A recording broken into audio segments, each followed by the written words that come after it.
ओम अज्ञानतिमिरान्धस्य ज्ञानाञ्जनशलाकया चक्षुरुन्मीलितं येन तस्मै श्रीगुरवे नमः।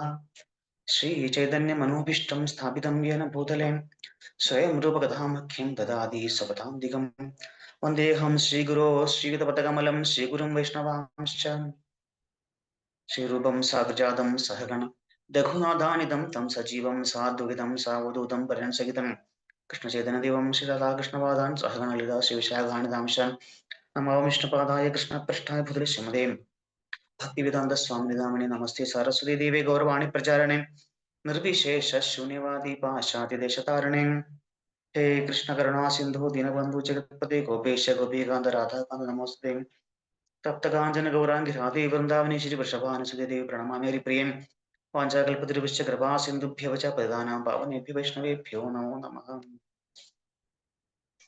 जय श्री कृष्ण चैतन्य प्रभु नित्यानंद श्री गदाधर श्रीवासादि गौर भक्त वृंदा हरे कृष्ण कृष्ण कृष्ण हरे हरे हरे राम राम राम हरे हरे। सौधुन्यश्चार्दीरे अधिबृहत् कोमपृष्ठावगात्रं रम्या रामावृतं सन्मणिकनकमहासत्मसङ्गीपरीतं नित्यं प्रत्यालयोदित् प्रणयभरलसत् कृष्णसङ्कीर्तनाट्यं श्रीवृन्दाटिविभिन्नं त्रिजगदनुपमं श्रीनवद्वीपमेडें श्रीमन्मौक्तिकधाम व्यक्तशिबिरं सुस्मेरचन्द्राननं श्रीगन्धागुरु चारुचित्रवसनं षड्दिव्यभूषाञ्जितं नृत्यावेशरसानुमोदमधुरं कन्दर्पवेषोज्ज्वलं चैतन्यं कनकद्युतिं जने संसेव्यमानं भजे। नमो महावदन्याय कृष्ण प्रेम प्रदायते कृष्णाय कृष्ण चैतन्य नामने ഗൗരദശ നമഃ। എല്ലാ ഭക്തർക്കും നമ്മുടെ ചൈതന്യ ചരിതാമൃതം ചർച്ചയിലേക്ക് സ്വാഗതം. നമ്മളിന്ന് വായിക്കുമ്പോൾ മധുരയില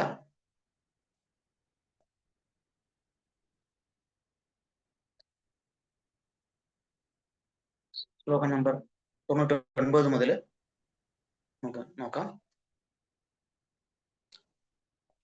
സാർവഭൗമാലയാ അപന ഭവന തൃതീയ പ്രഹരി പ്രഭുര ഹൈല ചേതന.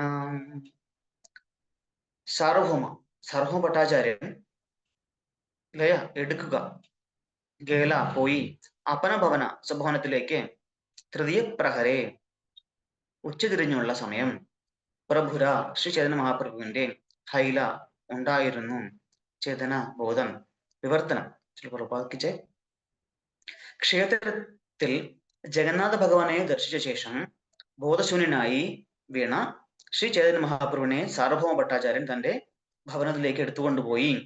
ഉച്ച കഴിഞ്ഞുള്ള സമയം വരെ അബോധാവസ്ഥ തുടർന്ന മഹാപ്രഭുവിൽ ബോധം വീണ്ടെടുത്തു. ശ്ലോകം 100. നിത്യാനന്ദ ജഗദാനന്ദ ദാമോദര മുകുന്ദ പാചയാസി മിലി സഭേ പൈല ആനന്ദ. നിത്യാനന്ദൻ, ജഗദാനന്ദൻ, ദാമോദരൻ, മുകുന്ദൻ, പാചയാസി വരുക, മിലി കണ്ടുമുട്ടുക, സഭേ എല്ലാവരും, പായില ലഭിച്ചു, ആനന്ദം. മഹാപ്രഭു വിവർത്തനം. മഹാപ്രഭു നിത്യാനന്ദന്റെ സംഘം ഉപേക്ഷിച്ച് ജഗന്നാഥ ക്ഷേത്രത്തിലേക്ക് തനിയെ പോരുകയായിരുന്നു. എന്നാൽ പിന്നീട് നിത്യാനന്ദനും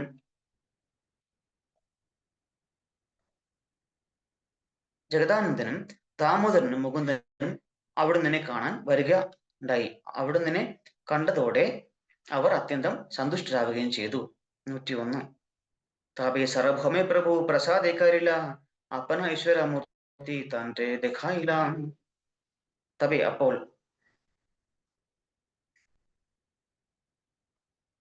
സർവഭൗമ ഭട്ടാചാര്യർ പ്രസാദക്കരില്ല അനുഗ്രഹിച്ചു. അപ്പന അവിടുത്തെ സ്വന്തം ഈശ്വരമൂർത്തി ഭഗവത് സ്വരൂപം ദേഖായില കാണിച്ചു. വിവർത്തനം. ഈ സംഭവത്തിന് ശേഷം ശ്രീ ചൈതന്യ മഹാപ്രഭു തന്റെ സ്വരൂപം പ്രകടമാക്കി സർവഭൗമ ഭട്ടാചാര്യൻ കാരുണ്യം ചൊരിഞ്ഞു. ശ്ലോകം 102. താപേതകാരില പ്രഭു ദക്ഷിണഗമന കൂർമക്ഷേത്ര കേല വാസുദേവ വിമോചന. താപേത അനന്തരം കരുള ചെയ്തു പ്രഭു ഭഗവാൻ ചൈതന്യ മഹാപ്രഭു ദക്ഷിണ ഭാരതത്തിലേക്ക് ഗമന യാത്ര ആരംഭിച്ചു. ക്ഷേത്രേ കൂർമക്ഷേത്രം എന്ന തീർത്ഥസ്ഥാനത്തിൽ കേല വാസുദേവൻ വിമോചന മോചനം സാർവഭൗമ ഭട്ടാചാര്യരിൽ നിന്നും കാരുണ്യം ചൊരിഞ്ഞ ശേഷം സാർവഭൗമ ഭട്ടാചാര്യരിൽ കാരുണ്യം ചൊരിഞ്ഞ ശേഷം മഹാപ്രഭു ദക്ഷിണ ഭാരതത്തിലേക്ക് യാത്ര തിരിച്ചു. കൂർമ്മക്ഷേത്രത്തിൽ അവിടുന്ന് വാസുദേവൻ എന്ന വ്യക്തിയെ മോചിപ്പിച്ചു. ഹരേ കൃഷ്ണ. ഇപ്പൊ നമുക്ക് എല്ലാവർക്കും അറിയാം, ഇങ്ങനൊരു ലീല നടന്നിട്ടുണ്ട് ജഗന്നാഥപുരിയില്. ശ്രീ ചൈതന്യ മഹാപ്രഭു സന്യാസം സ്വീകരിച്ചത് കേശവഭാരതിയുടെ അടുത്ത് നിന്നാണ് അല്ലെ. അപ്പോ ഒരു മായാവാദി സന്യാസിയുടെ അടുത്ത് നിന്ന് ഏകദണ്ഡിയായിട്ട് ആ ദണ്ഡ് സ്വീകരിച്ച് വന്നപ്പോ ഇഷ്ടപ്പെടാത്ത നിത്യാനന്ദ പ്രഭു, അതുപോലെ നിത്യാനന്ദ പ്രഭു മഹാപ്രഭുവിന്റെ ആ ഒരു സൗന്ദര്യ രൂപമൊക്കെ ഉപേക്ഷിച്ച് വരുന്ന സന്യാസി സ്വീകരിച്ച് ആ എല്ലാം കൊണ്ട് ഒരു ദേഷ്യത്തില് ആ മുടിയെല്ലാം ഉപേക്ഷിച്ച് മുണ്ടനം ചെയ്ത് ആ ഒരു സന്യാസി വേഷം കണ്ടിട്ട് അത്ര ഇഷ്ടപ്പെട്ടില്ല നിത്യാനന്ദ പ്രഭുവിന്. കയ്യിലിരുന്ന ദണ്ട് ഒടിച്ചു കളഞ്ഞു. അറിയാതെ അറിയാതെ ഒടിഞ്ഞു പോയതാണെന്ന് പറഞ്ഞു. മനപ്പൂർവ്വം ഒടിച്ചാണ്. ഒടിച്ച് ഗംഗ നദിയിലും കിട്ടും.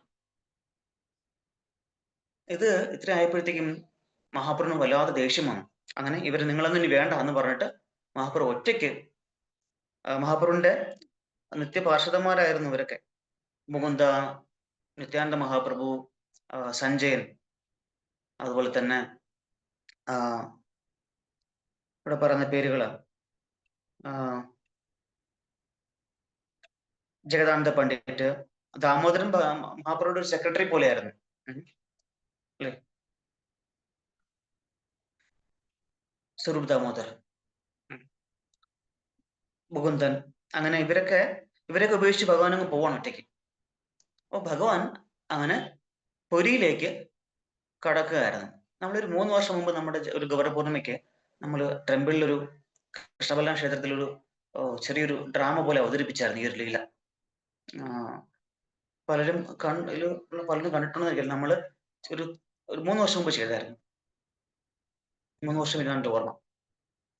അതിൽ വളരെ വിശദമായിട്ട് നമ്മൾ ഈ ലീല നമ്മുടെ ഭക്തന്മാരെ അവതരിപ്പിച്ചു. അതിനകത്ത് മഹാപ്രഭു എത്ര പേര്, ഈ ഇവിടെ ഇരിക്കുന്ന എത്ര പേര് ആ ഡ്രാമ കണ്ടു? ഐശ്വര്യമാച്ച് കണ്ടിട്ടുണ്ടോ? ഹരേ കൃഷ്ണ. കണ്ട ആൾക്കാരില്ലാന്ന് തോന്നുന്നു ഇവിടെ. അപ്പോ മഹാപ്രഭു അങ്ങനെ ജഗന്നാഥപുരി രത്നവേദിയുടെ അടുത്തെത്തി. ജഗന്നാഥ ബല സുഭദ്രമായി സുദർശനെ കണ്ടു. ജഗന്നാഥനെ കണ്ടതും സ്വയം ഗോപിഭാവത്തിലെ രാധാറാണിയുടെ ഭാവത്തിലേക്ക് പോയി മൂർച്ഛിച്ചവിടെ ബോധരഹിതനായിട്ട് രത്നവേദിയുടെ മുമ്പിലായിട്ട് വീഴുകയാണ്. രത്നവേദി എന്ന് വെച്ചാല് ഭഗവാന്റെ ശ്രീലകം നമ്മൾ പറയില്ലേ. അപ്പൊ ജഗന്നാഥ ഭഗവാൻ ഇരിക്കുന്ന ആ ഒരു വേദിയാണ്, ആ പീഠം, ആ ഒരു ശ്രീലകത്തിനെയാണ് നമ്മൾ രത്നവേദി എന്ന് പറയും. അതിന് മുമ്പിൽ അങ്ങ് മൂർച്ഛിച്ച് വീണു ബോധരഹിതനായിട്ട്. അങ്ങനെ വീണ് അവിടെ കിടക്കുകയാണ്. ഒരു യുവ സന്യാസി അല്ലെ, വളരെ ചെറുപ്പക്കാരനുള്ള സന്യാസി. കാരണം വസ്ത്രത്തിന് അറിയ സന്യാസിയാണെന്ന്. അന്ന് കാലത്ത് അങ്ങനെ സന്യാസിമാർ മാത്രമേ ധരിക്കാറുള്ളൂ അതൊക്കെ. ഇന്നത്തെ പോലെ ഈ പണിക്ക് പോകുന്നവരും പോകുമ്പോൾ വസ്ത്രം അടുക്കാതിരിക്കാൻ വേണ്ടിയിട്ട് ഉപയോഗിക്കുന്ന ഒരു വസ്ത്രമല്ല കാവി ശരിക്കും പറഞ്ഞാൽ. ഇതൊക്കെ സന്യാസിമാർ മാത്രം അക്കാലത്തിൽ ഉപയോഗിച്ചിരുന്ന ഒരു വസ്ത്രമായിരുന്നു കാവി. കാവിക്കൊരു മഹത്വം ഉണ്ട്, അന്നതുണ്ടായിരുന്നു. ഇതിപ്പോ ആരും അതിന് ആ ഒരു മഹത്വം കൽപ്പിക്കുന്നില്ല. എന്താ പറയാ, ആ വസ്ത്രം അഴുക്കാതിരിക്കാൻ വേണ്ടിയിട്ട് ഉപയോഗിക്കുന്ന ഒരു നിറം മാത്രമായിട്ട് മാറി. എന്തെങ്കിലും ഹാർഡ് വർക്ക് ചെയ്യുമ്പോൾ, അതികഠിനമായിട്ടുള്ള ജോലി ചെയ്യുമ്പോൾ ഉപയോഗിക്കാനുള്ള ഒരു വസ്ത്രം. ഇന്ന് കൂലിപ്പണിക്ക് പോകുന്നവർ എല്ലാവരും അത് കൊടുത്തിട്ടാണ് പോകുന്നത്. അങ്ങനെയല്ല ശരിക്കും. ആ കാവി വസ്ത്രം കണ്ടപ്പോൾ നമ്മൾ സന്യാസിയാണെന്ന് മനസ്സിലായി. അന്ന് കാലത്ത് കാവി സന്യാസിക്ക് മാത്രമായിരുന്നു. ഇത് കണ്ട് പലരും പക്ഷേ അതായിട്ട് ശ്രദ്ധിച്ചില്ല. അവിടേക്ക് വരുന്ന ഗുരു അല്ലെങ്കിൽ രാജപണ്ഡിതനായിട്ടുള്ള ഒരു, അതായത് പ്രതാപരുദ്ര മഹാരാജാവിന്റെ സദസ്സിലെ രാജപണ്ഡിതനായിട്ടുള്ള അദ്ദേഹം എത്തും. സാർവഭൗമ ഭട്ടാചാര്യ, പണ്ഡിത ശ്രേഷ്ഠൻ, ബ്രാഹ്മണ ശ്രേഷ്ഠൻ ഒക്കെയാണ്. മഹാരാജാവിന്റെ വളരെ അടുത്ത ആളും കൂടിയാണ്. രാജഗുരുസ്ഥാനം പോലെയുള്ള ഒരു സ്ഥാനമുള്ള ആളാണ് അദ്ദേഹം. പണ്ഡിതനായിരുന്നു. അദ്ദേഹം അവിടെ രത്നവേദി അടുത്തെത്തുമ്പോൾ ഒരു യുവാവ്, അങ്ങനെ സന്യാസിയാണ് മനസ്സിലായി ഈ വേഷത്തൊന്നും. അങ്ങനെ അദ്ദേഹം അടുത്തു പോയിട്ട് നോക്കി. കാരണം അദ്ദേഹത്തിന് ചില ഈ കലിയുഗത്തില് ഈ മഹാഭാവം അത് ഗോപികമാർക്കും രാധാറാണിക്കും ഒക്കെ വരുന്നൊരു ഭാവമാണ്. ഭഗവാനോട് ആ ഒരു പ്രേമത്തിന്റെ മൂർധന്യ അവസ്ഥയിൽ എത്തുമ്പോൾ ബോധരഹിതരായിട്ട് വീണിട്ട് ശരീരത്തിന്റെ എല്ലാ പ്രവർത്തനങ്ങളും, ശ്വാസം, ഹൃദയമിടിപ്പ്, ഇതെല്ലാം നിന്നുപോകും. പക്ഷെ മരണമല്ല, അതൊരു തരം ഭവസമാധിയാണ്. അതൊരു തരം സമാധിയാണ്. ആ സമാധിയിലേക്ക് എത്തും. ചിലര് എന്താ പറയാ, ഇന്നത്തെ കാലത്ത് നമ്മൾ കാണും പോലെ കുറെ കാവിയും എടുത്ത് കുറെ മാലയും വാരിയിട്ട് കുറെ പല കളറിലുള്ള കുറിയും നെറ്റിയിലിട്ടുകൊണ്ട് ആൾക്കാരെ പറ്റിക്കാൻ ഇറങ്ങുന്ന ആൾക്കാർ ഉള്ള ഒരു കാലഘട്ടത്തിൽ നമ്മൾ ജീവിക്കുന്നത്. അതുപോലെ പണ്ടൊക്കെ ഉണ്ടായിരുന്നു ഇങ്ങനെ വേഷം കെട്ടുകാര് എന്ന് നമുക്ക് തോന്നുന്നു. അപ്പോൾ അതുകൊണ്ട് വെറുതെ ഇങ്ങനെ ആൾക്കാരുടെ അറ്റൻഷൻ കിട്ടാനായിട്ട്, അല്ലെങ്കിൽ ഞാൻ വലിയ ആളാണെന്ന് കാണിക്കാനായിട്ട് ഇങ്ങനെ ബോധരമായിട്ട് കിടക്കുന്നതാണോ എന്നൊക്കെ ചിന്ത വന്നെങ്കിലും അദ്ദേഹം അടുത്ത് പോയി ചെക്ക് ചെയ്തു. ഈ ശാസ്ത്രത്തിൽ പറയുന്ന ഈ മഹാഭാവങ്ങൾക്കും ഇങ്ങനത്തെ എക്സ്റ്റസിക്കും ഒക്കെ എന്താ പറയാ തിരിച്ചറിയാനായിട്ട് പല മാർഗങ്ങളും ശാസ്ത്രം തന്നെ പറയുന്നുണ്ട്. അദ്ദേഹം എന്ത് ചെയ്തു? ചെറിയൊരു പഞ്ഞി കഷ്ണം എടുത്ത് ഈ വാവിനെ നേരെ കിടത്തിയിട്ട് ആ മൂക്കിലേക്ക് മൂക്കിനടുത്ത് വെച്ച് നോക്കുകയാണ്. പഞ്ഞി കഷ്ണം അനങ്ങുന്നില്ല. ഇപ്പൊ ഒരാള് ഇങ്ങനെ ബോധരഹിതനായിട്ട് കിടക്കുന്ന, അല്ലെങ്കിൽ ഇങ്ങനെ ആ ഒരു അവസ്ഥയെ അല്ലെങ്കിൽ ആ സമാധിയെ അനുകരിച്ച് കിടക്കുകയാണെങ്കിൽ തീർച്ചയായിട്ടും അയാൾക്ക് ശ്വസിക്കാതിരിക്കാൻ പറ്റില്ല. ആ ശ്വാസോച്ഛ്വാസത്തിന്റെ വായു കൊണ്ട് ഈ പഞ്ഞി കഷ്ണം അനങ്ങും. പക്ഷെ ഇവിടെ അനക്കം ഉണ്ടായില്ല. അങ്ങനെ ഹൃദയമിടിപ്പ്, അദ്ദേഹത്തിന്റെ ഈ എന്താ പറയാ പൾസ്, ഇതൊക്കെ ഇദ്ദേഹം അന്നത്തെ പണ്ഡിതന്മാർ അങ്ങനെയാണ്, എല്ലാം അറിയുന്ന ആൾക്കാരാണ്. ശ്രമ ഭട്ടാചാര്യ ഭട്ടാചാര്യ സ്ഥാനം എന്ന് പറഞ്ഞാൽ അത്രയും വലിയ സ്ഥാനമാണ്. സർവശാസ്ത്ര പാരംഗതനാണ്. അപ്പൊ ഭട്ടാചാര്യര് ഇതൊക്കെ ചെക്ക് ചെയ്ത് നോക്കി. ഇതൊന്നും അനക്കില്ല, ഹൃദയടിപ്പും ഇല്ല, എന്താ പറയാ ഈ പൾസും ഇല്ല, ഒന്നുമില്ല. ഡെഡ് ബോഡി പോലെ. പക്ഷെ മരിച്ചതല്ലെന്ന് അദ്ദേഹത്തിന് അറിയാം. അങ്ങനെ അദ്ദേഹം ആൾക്കാരെ കൊണ്ട് ഇതിനെ എടുപ്പിച്ച് സ്വന്തം വീട്ടിലേക്ക് കൊണ്ടുപോകുന്നു. എന്നിട്ടും അദ്ദേഹത്തിന് ബോധമൊന്നും വരുന്നില്ല. അതാണ് പ്രശ്നം, ബോധം വരുന്നില്ല. അങ്ങനെ ആ സാഹചര്യത്തിലാണ് ഈ മഹാപ്രഭുയുടെ സന്തത സഹചാരികളുള്ള ഇവരൊക്കെ, ഈ ഭക്തന്മാര് അവിടെ എത്തുകയും ഇങ്ങനെ ഭട്ടാചാര്യരുടെ വീട്ടിലേക്ക് കൊണ്ടുപോയി എന്ന് പറഞ്ഞാൽ അവിടേക്ക് പോകണം എല്ലാരും കൂടെ. അവിടെ പോയിട്ട് ഇവർക്കറിയാം, ഇവരിത് പലപ്പോഴും കണ്ടിട്ടുള്ള ഇവർക്കറിയാം ഭട്ടാചാര്യക്കാരോട് എന്ത് ചെയ്യണം എന്നുള്ളത്. പക്ഷെ ഇവര് പലപ്പോഴും കണ്ടിട്ടുള്ളതുകൊണ്ട് ഇവർക്ക് എന്ത് ചെയ്യണം എന്നുള്ള മരുന്ന് എന്താണെന്ന്, അല്ലെ?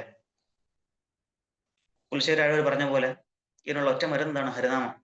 ആ ഹരിനാമം ഉറക്കി ഇവര് ജപിക്കും. ആ ജപം കേട്ട് മഹാപ്രഭു പതുക്കെ കണ്ണു തുറന്ന് നോക്കുമ്പോഴാണ് ഇവരെയൊക്കെ കാണുന്നതും ഭട്ടാചാര്യരെ കാണുന്നതൊക്കെ. അങ്ങനെ ഒരു യുവ സന്യാസിയോടുള്ള ആ ഒരു, പക്ഷെ ഭഗവാൻ അത്യധികം ആകർഷവാനായിരുന്നു. എന്താ പറയാ, മറ്റുള്ളവരെ അല്ല ആകർഷിക്കപ്പെടുന്ന തരത്തിലുള്ള സൗന്ദര്യമുള്ള ആളാണ് മഹാപ്രഭു. അപ്പൊ ഇതിന് വളരെയധികം ആ ഒരു സൗന്ദര്യം മാത്രമല്ല, ആധ്യാത്മിക ചൈതന്യം കൂടെ ഉണ്ടല്ലോ. ഭഗവാൻ സ്വയം വന്നതല്ലേ ഈ രൂപത്തിൽ. അപ്പൊ അത് കണ്ടിട്ട് ഇതിന് വളരെ ആകർഷകനാവും. എന്നാൽ ഈ ഒരു യുവ സന്യാസി ഇങ്ങനെ ആടിപ്പാടി നടക്കുന്നതിൽ ഇതിന് വലിയൊരു എന്താ പറയാ, ഒരു സന്യാസിയുടെ ജോലി അതൊന്നും അല്ല. ശാസ്ത്രം പഠിക്കുക, തത്വം പഠിക്കുക, വേദാന്തം പഠിക്കുക, അതിൽ പഠിപ്പിച്ചു കൊടുക്കുക, ഇതൊക്കെയാണ് സന്യാസി ചെയ്യേണ്ടത്.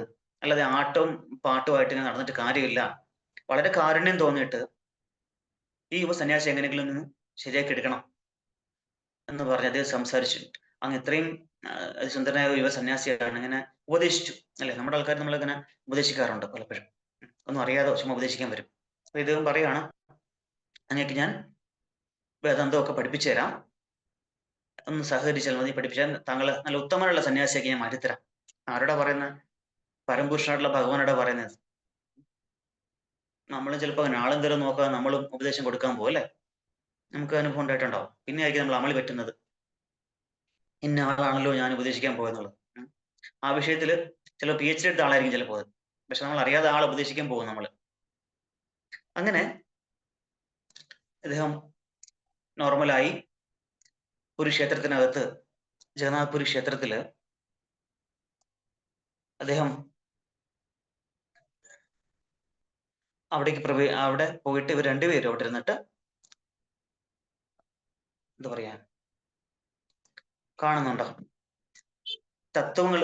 അദ്ദേഹം വേദാന്ത തത്വങ്ങളും എന്താ പറയാ ഉപനിഷത്തുകൾക്ക് പറഞ്ഞു കൊടുക്കണം. അങ്ങനെ 7 ദിവസം തുടർച്ചയായിട്ട് മഹാപ്രഭു ഇത് കേട്ടുകൊണ്ടിരിക്കുകയാണ്. 7 ദിവസം ആയപ്പോഴത്തേക്കും ഭട്ടാചാര്യർക്ക് സംശയം,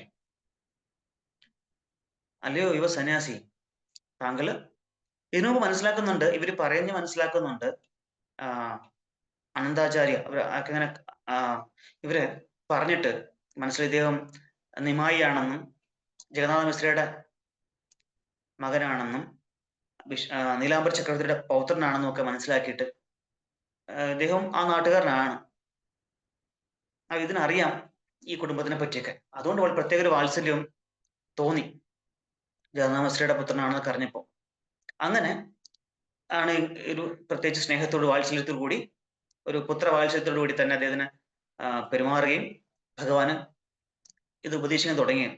അപ്പൊ അല്ലേ ഒരു സന്യാസി, താങ്കൾ, ഞാൻ 7 ദിവസമായിട്ടിരുന്ന് പറയുകയാണ് ഇവിടെ ഇരുന്ന്, താങ്കൾ കേൾക്കുന്നല്ലാതെ ഒരഭിപ്രായം പറയുകയോ ഒന്ന് സംശയം ചോദിക്കുകയോ ചെയ്തില്ല. എന്തെങ്കിലും മനസ്സിലാവുന്നുണ്ടോ എന്ന് ചോദിച്ചു.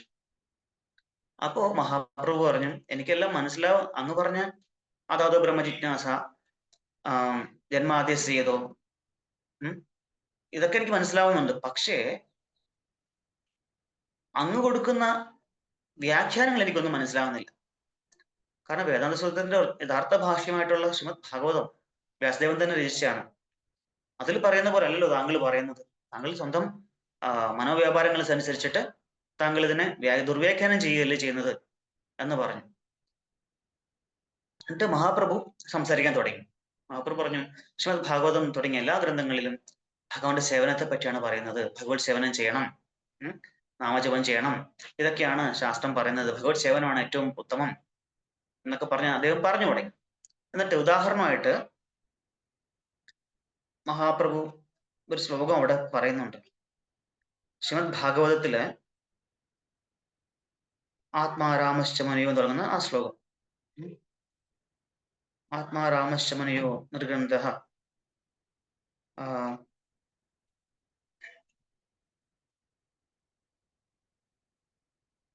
ആത്മാരാമശ്ചമനയോ നിർഗ്രന്ഥാഭി ഉരുക്രമേഹേ കുർവന്തി അഹൈദികിം ഭക്തി ഇത്തം ഭൂത ഗുണോഹരി.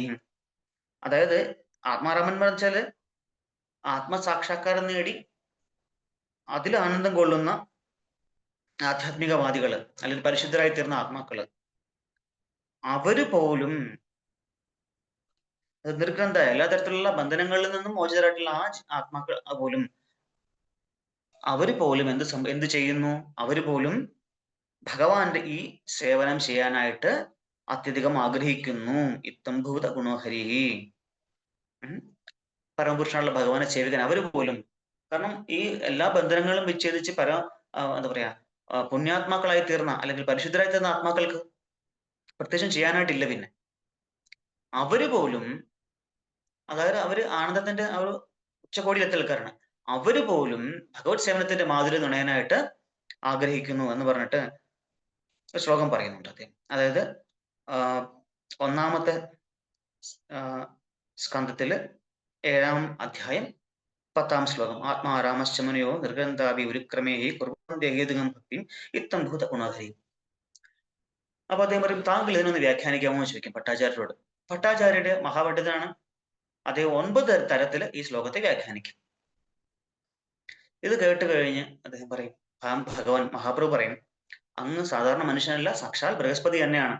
സാധാരണ മനുഷ്യന് ഈ ഒരു ശ്ലോകം ഇങ്ങനെ വ്യാഖ്യാനിക്കാൻ കഴിയില്ല. അപ്പോ ഇത്രയും പറഞ്ഞു കഴിയുമ്പോ ഭട്ടാചാര്യർ പറയും, താങ്കൾ ഒന്നത് വ്യാഖ്യാനിക്കാമോ എന്ന് ചോദിക്കും. അങ്ങനെ ശ്രീ ചൈതന്യ മഹാപ്രഭു 64 തരത്തിൽ ഈ ശ്ലോകത്തെ വ്യാഖ്യാനിക്കും. നേരത്തെ ഭട്ടാചാര്യ വ്യാഖ്യാനിച്ച 9 വ്യാഖ്യാനങ്ങളിൽ നിന്ന് അതിലോട് ഒട്ടും തന്നെ സാദൃശ്യമില്ലാത്ത രീതിയിൽ, ഒന്ന് തൊടുക പോലും ചെയ്യാത്ത രീതിയിലാണ് ഇദ്ദേഹം നൽകിയ ബാക്കി 64 തരത്തിലുള്ള വ്യാഖ്യാനങ്ങൾ. ഇത് കണ്ടപ്പോ ഭട്ടാചാര്യ മനസ്സിലായി, സാധാരണ വ്യക്തിയല്ല, സാക്ഷാൽ വാഗീശൻ അല്ലെ വാക്പതിയാണ്. വാക്പതി എന്താ പറയാ, വാണീദേവിയുടെ നാഥനായിട്ടുള്ള സാക്ഷാൽ നാരായണൻ കൃഷ്ണൻ തന്നെയാണെന്ന് മനസ്സിലായി.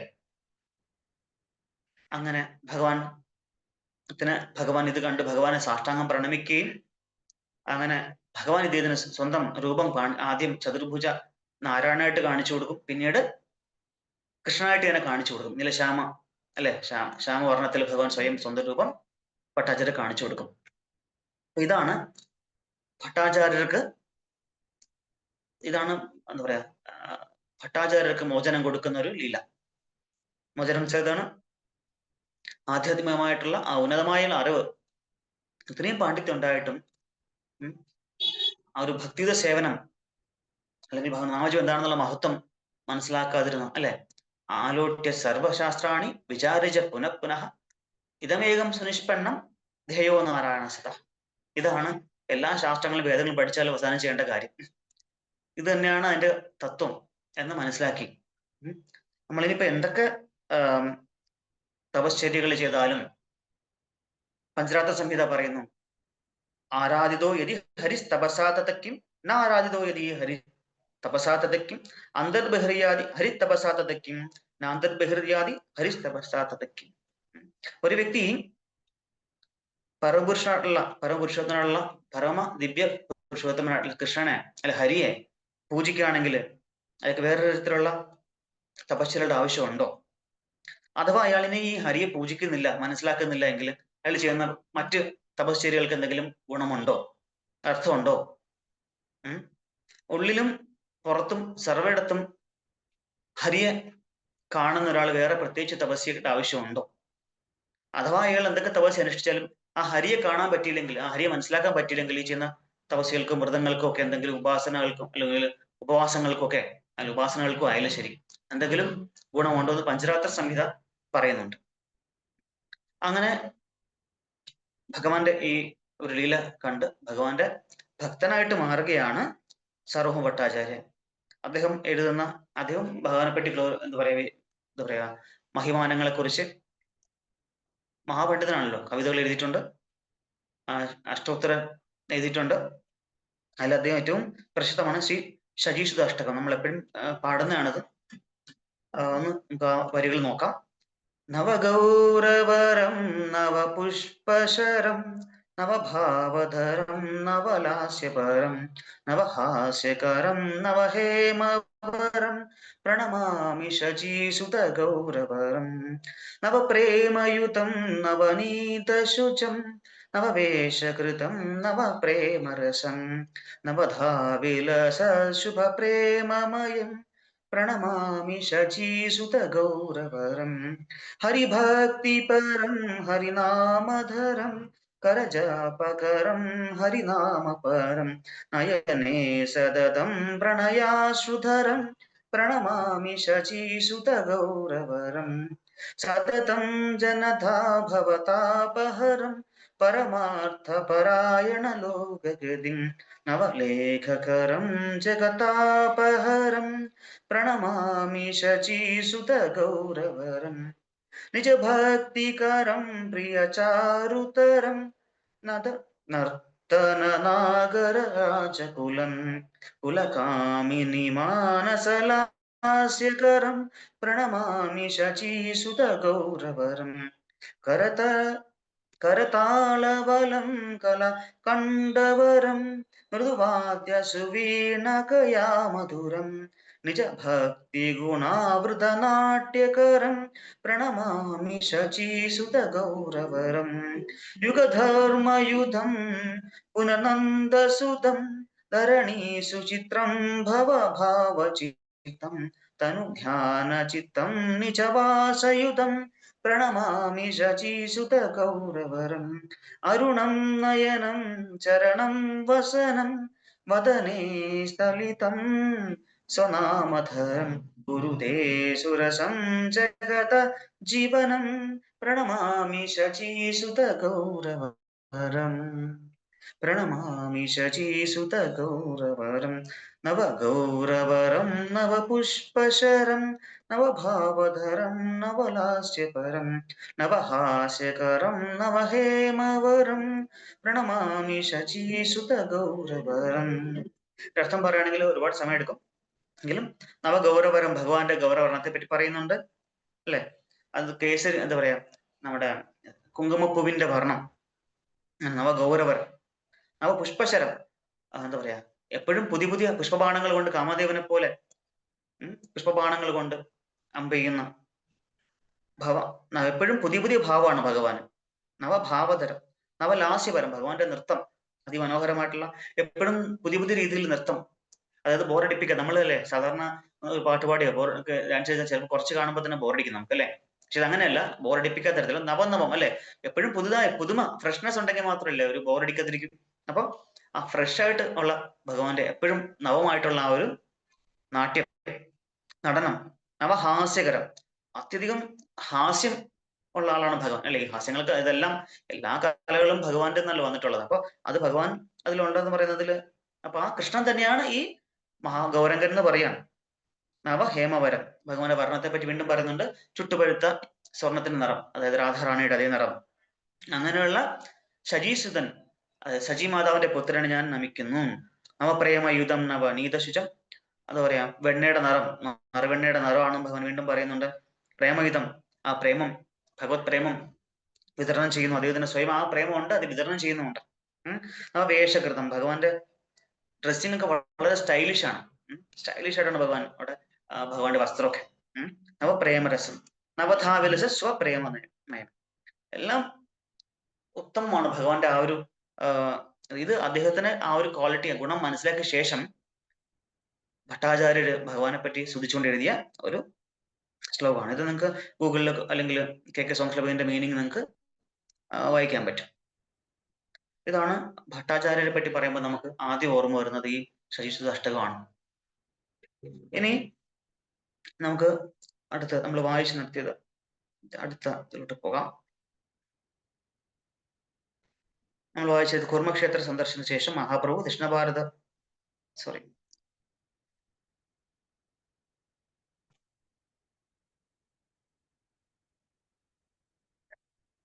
103 അതെ, നമ്മൾ 102 വരെ വായിച്ചു, 103 വായിക്കും. എന്നിട്ട് 102 പറഞ്ഞ എന്താണ്, ഭട്ടാചാര്യന് കാരണം ചെയ്ത ശേഷം ഭഗവാൻ അങ്ങോട്ട് പോയി കുർമ്മക്ഷേത്രം, ഇതൊക്കെ ആന്ധ്രയുടെ ആ ഭാഗത്തൊക്കെ വരുന്നത്, അതായത് ജഗന്നാഥ്പുരിയിൽ നിന്ന് നമ്മൾ സൗത്തിലേക്ക് വരുമ്പോൾ ഉള്ള ക്ഷേത്രങ്ങളാണ് ഇതൊക്കെ, തെക്കോട്ട് വരുമ്പോൾ. അപ്പോൾ പുരിയിൽ നിന്ന് നേരെ കുർമ്മക്ഷേത്രം പോയി. അവിടെ നമുക്കറിയാം വാസുദേവൻ എന്നുള്ള അല്ലെ, കുർമ്മക്ഷേത്രത്തിലാണ് നമ്മൾ വാസുദേവദത്ത എന്ന് പറയുന്ന ഒരു അതീവ എന്താ പറയാ ഉന്നതനായിട്ടുള്ള ഒരു ഭക്തനെ ഭഗവാൻ അവിടെ മോചിപ്പിക്കുന്നുണ്ട്. വളരെയധികം ഒരു പ്രത്യേകതരം അസുഖം, കുഷ്ഠം പോലുള്ള രോഗം വന്ന് ശരീരത്തിന്റെ ഭാഗങ്ങളെ കടർന്ന് വീണ് അതിൽ പുഴുവരിക്കുന്ന തരത്തിലുള്ള ഒരു അവസ്ഥയിലെത്തിയാണ് വാസുദേവദത്ത. എന്നിട്ടും അദ്ദേഹം വളരെ കാരുണ്യവാനാണ്. ഏതോ ഒരു പൂർവ്വജന്മത്തെ ഏതോ ഒരു കർമ്മം കൊണ്ട് അദ്ദേഹത്തിന് അതൊക്കെ അനുഭവിക്കേണ്ടി വന്നതാണ്. അങ്ങനെ വാസുദേവദത്തന് മഹാപ്രഭുവിനെ പറ്റി അറിയാം, മഹാപ്രഭുയുടെ വലിയൊരു ഭക്തനാണ്. അദ്ദേഹത്തിന്റെ ശരീരത്തിൽ നിന്ന് പുഴുക്കള്, ഇദ്ദേഹം ഈ നടക്കാൻ പറ്റില്ലല്ലോ, കുഷ്ഠരോഗി, അന്നത്തെ കാലത്ത് മരുന്നൊന്നും ഇല്ലല്ലോ, വിരലുകൾ നഷ്ടപ്പെടും, കാൽവിരൽ നഷ്ടപ്പെടും, നടക്കാൻ പറ്റില്ല. അങ്ങനെ പല കുഷ്ഠരോഗികൾക്ക് അങ്ങനെയാണല്ലോ, നമ്മൾ സിനിമയിൽ കണ്ടിട്ടുണ്ടല്ലോ. അപ്പോ നടക്കുമ്പോൾ ഈ തട്ടി ഒക്കെ വീഴുന്ന സമയത്ത് ശരീരത്തിലെ പുഴുക്കള് പുറത്തേക്ക് തെറിച്ച് വീഴുമ്പോൾ അതിനെ എടുത്ത് വീണ്ടും ശരീരത്തിൽ വെക്കും. കാരണം എന്നെ ആശ്രയിച്ച് ജീവിക്കുന്നവർ, ഇവരെ ഞാൻ ഉപേക്ഷിച്ച ഇവർക്ക് എന്താണ് അവസ്ഥ എന്ന് ഉപേക്ഷിച്ചിട്ട്, അതാണ് ഒരു ഭക്തന്റെ മാനസികാവസ്ഥ. നമുക്കൊന്നും ചിന്തിക്കാൻ പോലും പറ്റില്ല. അത് ഇങ്ങനെയൊക്കെ ചെയ്യാൻ പറ്റുമെന്ന് നമുക്ക് തോന്നിപ്പോ, കാരണം നമുക്ക് ആ ഒരു ഗുണത്തെപ്പറ്റി അറിയില്ലല്ലോ, നമുക്ക് അനുഭവമില്ലല്ലോ. അങ്ങനെ ഇത്രയും മഹാനായിട്ടുള്ള ഒരു ഭക്തൻ, ആരെയും പഴിക്കാതെ ആരെയും കുറ്റം പറയാതെ ഇതെന്റെ പൂർവ്വജന്മ കർമ്മമാണ് എന്ന് ചിന്തിച്ചുകൊണ്ട് ജീവിക്കുന്ന ഒരു ഭക്തൻ, മഹാപ്രഭു എത്തിയിട്ട് എങ്ങനെയോ ഇഴഞ്ഞും നീങ്ങിയും എന്താ പറയാ നിരങ്ങിയൊക്കെ മഹാപ്രഭുനെ കാണാനായിട്ട് വരികയാണ്. ഈ കുഷ്ഠരോഗിയെ കണ്ടുടൻ തന്നെ മഹാപ്രഭു മനസ്സിലായി. മഹാപ്രഭു അദ്ദേഹത്തിന് വാരി പുണർന്ന് കെട്ടിപ്പിടിച്ചു. പക്ഷെ അദ്ദേഹം ഒഴിഞ്ഞു മാറാൻ ശ്രമിച്ചു. ഈ എന്താ പറയാ പഴുപ്പും ചലവും പുഴുക്കളുള്ള ഈ ശരീരത്തിൽ അങ്ങയുടെ സുന്ദരമേനിയല്ലേ, ഇപ്പം ഭട്ടാചാര്യർ പറഞ്ഞ പോലെ ഭഗവാന്റെ ശരീരത്തെ പറ്റിയാണ് വർണ്ണിച്ചത് ഇവിടെ, ഭഗവാന്റെ ആ രീതികളെ പറ്റിയൊക്കെയാണ്. ഇത്രയും ചുട്ടുപഴുത്ത് സ്വർണം പോലെ തിളങ്ങുന്ന ആ ഒരു അത്രയും എന്താ പറയാ ഇങ്ങനത്തെ കാവ്യ വസ്ത്രം ധരിച്ച് അങ്ങനെ ഇത്രയും സുന്ദരനായിട്ടുള്ള ആ ഒരു രൂപത്തില് എന്റെ ഈ ചലവും പഴുപ്പൊന്നും വെച്ച് തേക്കണ്ട എന്നുള്ള രീതിയിൽ അദ്ദേഹം ഒഴിഞ്ഞു മാറുന്നു. പക്ഷെ ഭഗവാൻ ബലം പ്രയോഗിച്ചതിനെ ആലിംഗനം ചെയ്തു. മഹാപ്രഭു ആലിംഗനം ചെയ്ത മാത്രമേ തന്നെ ആ ഭക്തന്റെ സകല രോഗങ്ങളും മാറി ആ സുന്ദര രൂപം തിരിച്ച് ആ ഒരു യൗവനം, ആ ഒരു ശരീരം, സുന്ദരമായ ശരീരം തിരിച്ചു കിട്ടി എന്നാണ് പറയുന്നത്. അപ്പോൾ കുർമ്മക്ഷേത്രത്തിൽ വെച്ചാണ് ഈ ഇദ്ദേഹത്തിന് ആ ഒരു അനുഗ്രഹം മഹാപ്രഭു കൊടുക്കുന്നത്. അത് കഴിഞ്ഞിട്ട് മഹാപ്രഭു യാത്ര ചെയ്യുന്നത് ജിയട നൃസിംഹേ കൈല നൃസിംഹസ്തവനം പതേ പതേ ഗ്രാമേ ഗ്രാമേ നാമപ്രവർത്തനം. കുർമ്മക്ഷേത്ര സന്ദർശന ശേഷം മഹാപ്രഭു ദക്ഷിണ ഭാരതത്തിലെ ജഡ നരസിംഹ ക്ഷേത്രം സന്ദർശിക്കുകയും നൃസിംഹ ഭഗവാനെ പ്രാർത്ഥനകൾ അർപ്പിക്കുകയും ചെയ്തു. മാർഗമധ്യേ ഓരോ ഗ്രാമത്തിലും അവിടുന്ന് ഹരേ കൃഷ്ണ മഹാമന്ത്രം കീർത്തനം പരിചയപ്പെടുത്തി. അല്ലെ, അദ്ദേഹം എല്ലാ നഗരഗ്രാമങ്ങളിലും ഭഗവാന്റെ സങ്കീർത്തനം നടത്താനുള്ള അദ്ദേഹം അവതരിച്ച തന്നെ ലക്ഷ്യം തന്നെ അതാണല്ലോ. അപ്പോ ഈ ജേഡ നരസിംഹ എന്ന് പറയുന്നത് ആന്ധ്രാപ്രദേശ് വിശാഖപട്ടണത്തിലുള്ള ഒരു സിംഹാചലം എന്നൊരു ക്ഷേത്രത്തിനാണ് പറ്റിയാണ് പറയുന്നത്. വിശാഖപട്ടണം. എത്ര പേർക്ക് അറിയാം ഈ ഒരു ക്ഷേത്രത്തെ പറ്റിയിട്ട്? അറിയാവുന്നൊരു അൺമ്യൂട്ട് ചെയ്ത് പറയൂ. സിംഹാചലം എന്ന ക്ഷേത്രത്തെ പറ്റി എത്ര പേര് കേട്ടിട്ടുണ്ട്, അല്ലെങ്കിൽ എത്ര പേര് പോയിട്ടുണ്ട്? പറയാമോ? കേട്ടിട്ടുണ്ട് പ്രഭു, പോയിട്ടില്ല. ഹരേ കൃഷ്ണ. ഇത് വളരെ വിശേഷപ്പെട്ട ഒരു ക്ഷേത്രമാണിത്. ഞാൻ പോയിട്ടുണ്ട് പ്രഭു, ഞാൻ പോയിട്ടുണ്ട്. ശരി, ഭഗവാന്റെ രൂപം എന്താണ് അവിടെ? പറയൂ, വിഗ്രഹം എങ്ങനെയാണ്? അവിടെ ചന്ദനം കൊണ്ട് മൂടിയിട്ടുണ്ടാവും പ്രഭു. അത് വർഷത്തിൽ ഒരിക്കലാണ് തുറക്കുള്ളൂ. അറിയോ എന്തിനാ ചന്ദനം കൊണ്ട് മൂടുന്നത്? എന്തിനാ ചന്ദനം കൊണ്ട് എന്തിനാണ് അങ്ങനെ ചെയ്യുന്നത്? അത്ര ഉഗ്രൻ നരസിംഹമായോണ്ടാണ് അറിയില്ല പ്രഭു അത്. അപ്പൊ ഭഗവാന്റെ രൂപം എങ്ങനെ? നരസിംഹ വേറെ എന്തെങ്കിലും രൂപമാണോ ഭഗവാന്റെ?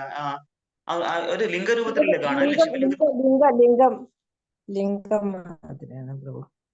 വേറെ എന്തെങ്കിലും രൂപം ഉണ്ടോ ഭഗവാന്? അത് ഭയങ്കര തിരക്കായിരുന്നു അന്ന് പ്രഭു. അന്നത്തെ ദിവസം ഭയങ്കര തിരക്കായിരുന്നു. പോയി കണ്ടു. അന്നാണ് തുറക്കം. ഞാൻ ഫോട്ടോ ഷെയർ ചെയ്തിട്ടുണ്ട്, സ്ക്രീനിൽ കാണുന്നുണ്ടോ? കാണുന്നുണ്ട്. ഇങ്ങനെ തന്നെയാണോ അവിടെ കണ്ടത്? അത്ര രണ്ടാമത്തെ അതേമാതിരിയാണ് കണ്ട മാതിരിയാ തോന്നുന്നത്. രണ്ടാമത്തെ അല്ലേ? രണ്ടാമത്തെ ഒരുപാട് വർഷമായി ഇപ്പൊ പോയിട്ട്. രണ്ടാമത്തെ എന്ന് പറയുമ്പോ ഇങ്ങനെയാണോ കണ്ടത്? കാണില്ല. അതെ അതെ പ്രഭു, ഏകദേശം അങ്ങനെ തന്നെയാണ് കണ്ടതായിട്ട് കുറച്ചൊന്ന് പറഞ്ഞിട്ട് പോവാം മുമ്പോട്ട്. വളരെ വിശേഷപ്പെട്ട ഒരു ക്ഷേത്രമാണ്. ഇവിടെ ഭഗവാന്റെ മുഖം ശ്രദ്ധിച്ചോ? എന്ത് രൂപത്തിലാണ് ഭഗവാനുടെ മുഖം? സിംഹരൂപത്തിലാണോ? നരസിംഹം എന്ന് പറയുന്ന നരസിംഹരൂപത്തിലാണോ ഭഗവാന്റെ മുഖം അവിടെ കാണുന്നത്? അല്ല. എന്ത് രൂപത്തിലാണ് കാണുന്നത് ഭഗവാൻ അവിടെ?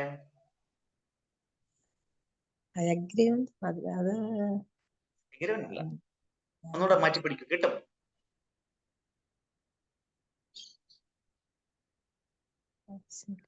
വരാഹരൂപത്തിലല്ലേ ഭഗവാൻ മുഖം അവിടെ കാണുന്നത്? ശ്രദ്ധിച്ചു നോക്കൂ.